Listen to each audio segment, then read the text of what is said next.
भिवानी की सड़कों पर एक बार वही किसान मैदान में उतर चुके हैं जिसने मोदी सरकार के घुटने टेकने पे लेकर मजबूर कर दिया था। आप तस्वीरों में देख रहे हैं विभिन्न मांगों को लेकर आज किसान पैदल मार्च करते हुए हरियाणा के कृषि मंत्री जेपी दलाल के आवास का घेराव करने के लिए जा रहे हैं और क्या कुछ मांगे हैं वो आपको बैनर पर लिखी हुई भी दिख जाएंगी। जो फसलों का लंबित बीमा क्लेम है उसकी मांग है और जो बाढ़ से ग्रस्त एरिया है उसमें जो बीमे की मांग है वो है। किसान यहाँ पर पहुंचे, उनसे बातचीत करेंगे।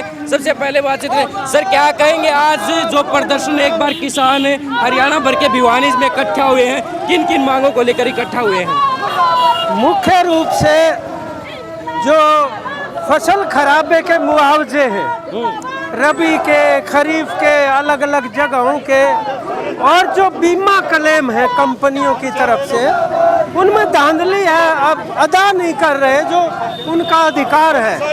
एक तो ये बात है। दूसरा, ये जो बाढ़ अभी आई, आधा हरियाणा बाढ़ से ग्रस्त है। 6 लाख एकड़ से ज़्यादा जमीन की फसलें खराब हो गई, ट्यूबवेलों की मोटरें बैठ गई, ढाणियों के घरों को नुकसान हुआ है, पशुधन का नुकसान भी हुआ है। घोषणा करने के बाद सरकार चुप हो गई, कोई भी व्यवस्था किसी तरीके की कर नहीं रही है मुआवजे की। और बाकी आधा हरियाणा सूखाग्रस्त है, वहाँ पर भी फसलें सूखने लग रही हैं, बिल्कुल संवेदनहीनता का परिचय दे रही है। तो आज हम कृषि मंत्री, जिनका ये काम है, हम तो ये आशा कर रहे थे कि हम यहाँ इकट्ठे हुए तो वो उनको यहीं आना चाहिए था सुनवाई करने के लिए।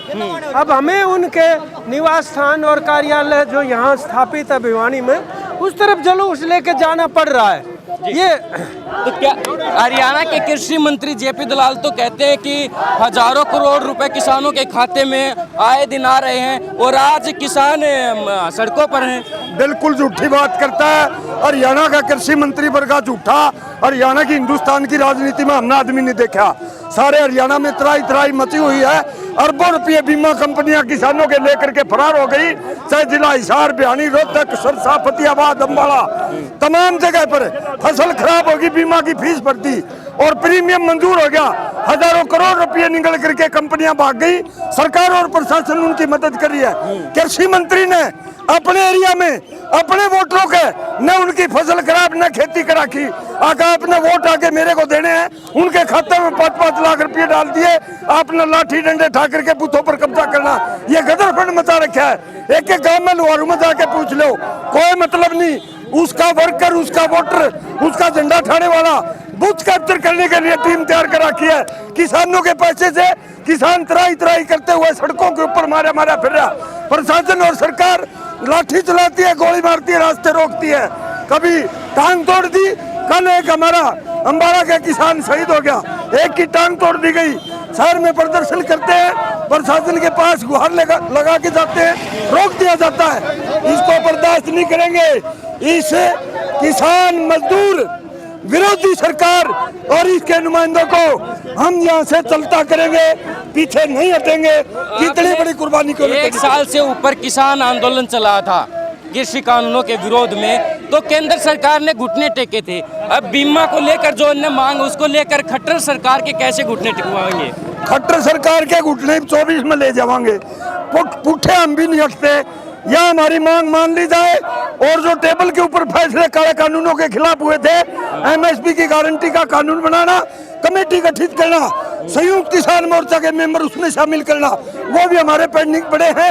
लखीमपुर के किसानों के हत्यारे सड़कों के ऊपर खुलेआम घूम रहे हैं। लखीमपुर में हमारे किसान भाइयों के ऊपर संगीन धाराओं में मुकदमे दर्ज करके जेल में डाल रखे हैं। जब तक इस सरकार को चलता नहीं कर देंगे, हम चैन से नहीं बैठेंगे। किसान और मजदूर का नुकसान करने वाली, विरोध करने वाली सरकार को राज नहीं करने देंगे। कुछ और किसान हैं, उनसे भी बातचीत करेंगे। जी, कहाँ से आए हैं, क्या नाम है? मैं जिला सचिव भिवानी मास्टर जगरोशन जी। आज जो प्रदर्शन है, प्रदर्शन में विभिन्न मांगे हैं, मुआवजे की मांग है, क्या आज जो घेराव किया जा रहा है उससे समाधान होने की कुछ आशंका है या फिर किसान कुछ और भी रूप अपनाएगा?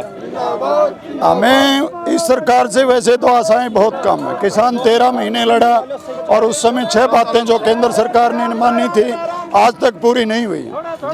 कृषि मंत्री को भी हम यहाँ 30 जून को धरना दिया था इन्हीं मांगों को लेकर के। हमने समय दिया था कि 10 जुलाई तक या तो कृषि मंत्री जी इन मांगों को पूरा करें, मांगे पूरी नहीं करते हैं तो उनके आवास का घेराव करेंगे। हमने उनको 7 तारीख को नोटिस दिया, नोटिस के बावजूद वो बार बार समय देते रहे CID के माध्यम से, लेकिन हमारे से बातचीत नहीं की। हम ये कहना चाहते हैं कि लोकतंत्र में हमेशा सारी बातें संवाद से ही हल होती हैं, बातचीत से हल होती हैं। हम पुनः भी उनको ये कहना चाहते हैं जिम्मेवारी यदि वो समझते हैं तो किसानों की बात को सुना जाए, क्योंकि किसान कल्याण मंत्रालय उनके पास है। प्रमुख मांग है कि आज अगस्त महीना आ गया, 4 महीने खरीफ की फसल बुए हो गया, आज तक कोई भी बीमा कंपनी नहीं है और किसानों का पैसा उनके खातों से कट चुका है प्रीमियम के तौर पे।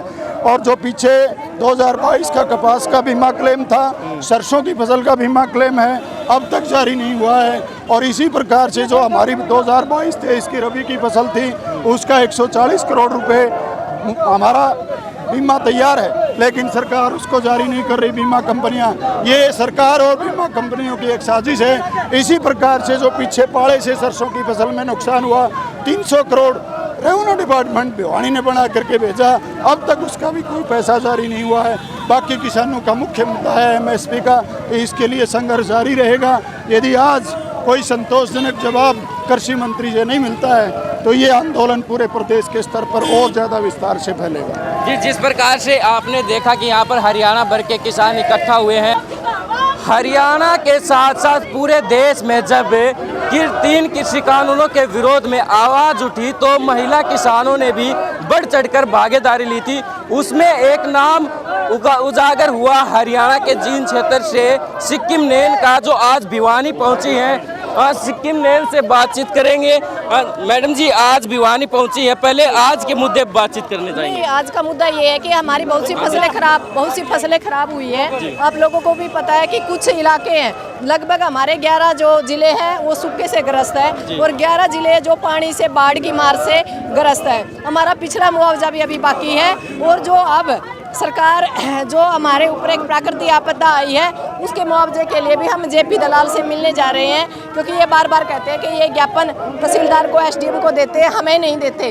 ये सरकार का मंत्री है पर हमेशा अपने कर्तव्य से मतलब वो कह सकते हैं कि मुखर होता है। ये मतलब मना कर रहा है, ये कहता है कि हमें आप दीजिए। तो हम चाहते हैं कि हमारे एक ज्ञापन देने से हमारे किसानों का, मजदूरों का। हरियाणा की कृषि मंत्री तो कहते हैं कि वे करोड़ों रुपए मुआवजा किसानों के खाते में आता है, समय फसल की खरीद होती है उसी दौरान पैसे खाते में आ जाते हैं, और ऐसे में आप कह रहे कि पैसे नहीं मिल रहे। सरकार का आपको पता है ये झूठिया की सरकार है, रंडिया की सरकार है, झूठिया की बौछार है, लेन देन ना खक नहीं, साहूकारी में सक नहीं, इनका अल्लाह पल्ला कुछ को नहीं। ये तो सिर्फ एक कागजा के अंदर सरकार को चला रहे हैं। एक बात बताओ, जो किसान है उसको क्या पता पोर्टल क्या चीज़ होती है? वो अपने टाइम अनुसार अपने जानवरों को संभालता है, अपनी खेती करता है, पर ये तो सारा काम ऑनलाइन करना चाहते हैं। ये जो खटारा सरकार है बिल्कुल झूठ बोल रही है। कोई पैसा सरकार मजदूर और किसानों के खाते में नहीं डाल रहा। इसके एवज में हमें बार बार, आप लोगों को पता है कि सड़कों की सैर करनी पड़ रही है। हमें कोई शौक नहीं है बार बार सड़कों पे आने का, बार बार अपना प्रदर्शन करने का। महिलाओं को रसोई भी देखनी पड़ती है, टमाटर जो रिकॉर्ड तोड़ गए थे, और अब भी गैस सिलेंडर। और क्योंकि 2024 में चुनाव है, वोट मांगने के लिए नेता घर पर आएंगे। जो पहले कहते थे कि सिलेंडर इतना महंगा है, महंगाई है, बेरोजगारी है, तो अब जो नेता वोट मांगने आए तो महिलाएं क्या कहेंगे उन नेताओं? सबसे पहले तो उनको जूता परेड करेंगे। पहली बात तो हम गांव के बाहर बैनर लगा देंगे कि हमारे गांव में इनका घुसना बिल्कुल ये मान के चलो कि बैन है, क्योंकि जैसे हम सड़कों की सैर कर रहे हैं, सरकार हमारे ऊपर गोली मार रही है, बौछार कर रही है पानी की, बार बार हमें सड़कों की सैर करनी पड़ रही है। इसका जो हमारे अंदर जो गस है वो हम 2024 में निकालेंगे, क्योंकि अभी ये AC के अंदर है, फिर हम हमारे घर के अंदर होंगे और उनको हमारे घर के अंदर आना होगा। और वो सोच समझ के आए, क्योंकि आपने देखा भी होगा कि जो टुहाना का मंत्रियों कहा था लोग एक अच्छे बनियान पहनने पड़ेंगे। अब की बार लोग एक अच्छे बनियाना में भी हम छोड़ने वाले नहीं, क्योंकि अब की बार जो या खटारा सरकार है, इसको हमेशा के लिए चलता कर देंगे हम, क्योंकि हमारा समझ में आएगी कि रंडन है तो पड़ोस में कमरा भी नहीं देना चाहिए, हमने सरकार दे दी, उसका भुगतान हम करने लग रहे हैं। एक आखिरी सवाल, किसान हितैषी कौन सी सरकार को मानते हैं, कौन सी सरकार 2024 में होनी चाहिए? हम तो ये चाहते हैं कि कोई भी सरकार ना आए, जो फिलहाल सरकारें हैं, जो 75 साल से लगातार सरकारें हैं। मेरा तो आप लोगों के मीडिया के माध्यम से ये कहना है कि 75 साल आप लोगों ने बहुत सेवा कर ली हमारी, आप रेस्ट करिए 5 साल के लिए, हम निर्दलीय लोग लेके आएंगे जो किसानों के, मजदूरों के, महिलाओं, शोषित वर्ग से हों, ताकि इस देश को और इस हरियाणा को एक नया आगाज देश के 90 के 90 मैं तो चाहती हूँ कि एमएलए निर्दलीय हो, मिलीजुली सरकार हो, जो आम लोगों से निकल के आए, जो समाज की आवाज़ को पहचाने, जो समाज के ऊपर काम करे। क्योंकि ये जो लगातार सरकारें हैं, आप लोगों को पता है कि या जो सरकार है या करेला चढ़ी है, बाकी सरकार भी कोई बढ़िया नहीं है। यानी कहने की बात ये है कि सरकार कोई अच्छी को नहीं, अक्षर कांटो तेरी बारी, रुद्र कांटो मेरी बारी, ये एक ही थाली के चट्टे बट्टे हैं। तो मेरी समझ में ये है कि इस सरकार को चलता करो और आने वाली सरकार को भी निर्दलीय लोगों को लेके आओ, ताकि सारे तरह के लोग हों, सारे धर्मों के लोग हों, सारी कास्टों से लोग हों, ताकि वो एक मिलीजुली सरकार बनाए और हरियाणा का एक नया आगाज हो। जी, जिस प्रकार से ये सिक्किम नैन थी जिन्होंने हमसे बातचीत की और उन्होंने बताया कि किस प्रकार से सरकार जो फैसले पहले करती थी, चुनाव से पहले वादे करती थी, उन पे खरा नहीं उतर पाई और 2024 में कैसी सरकार होनी चाहिए वो भी उन्होंने हमसे साझा किया। वीडियो को शेयर करें, लाइक करें और आगे